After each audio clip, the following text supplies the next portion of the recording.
मात्र 5 वर्ष बयस पिता देहांत आउ आज 31 वर्ष बयस T20 विश्वकप हिरो हो गले जसप्रीत बुमरा। हाँ दर्शक बंधु, अहमदाबाद रे एबे T20 विश्वकप भारत जीति न्यूजीलैंड को परास्त करी जसप्रीत बुमरा को नहीं सारा देश चर्चा सृष्टि होती।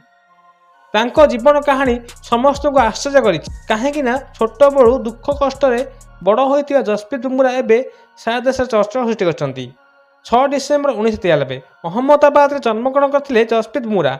बापा छोट व्यवसायी थे, माँ प्राइमरी टीचर थे। घर दुख कष्ट चली जिते जसप्रीत बुमरा को 5 वर्ष बयस होता पिता देहांत घटी और घर भितर बेले बेले क्रिकेट प्रति आकृष्ट थिला जसप्रीत बुमरा। बॉल को नहीं फिंगुले घर कांथरे, घर पाख लोक गाड़ी करते, माँ मत रागी जाते।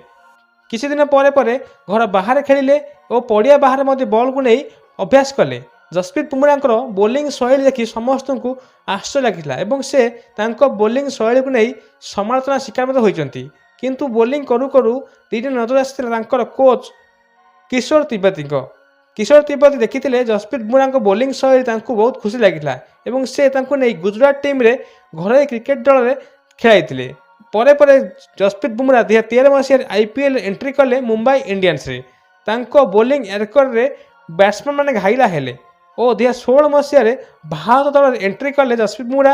आज 2026 मसीह T20 विश्वकप हिरो होती न्यूजीलैंड सम्मुखें फाइनाल मैच 4 ओवर बोलिंग कर 15 रन दे 4टी विकेट नीति 3.75 इकोनॉमी रे से बोलिंग करथिले।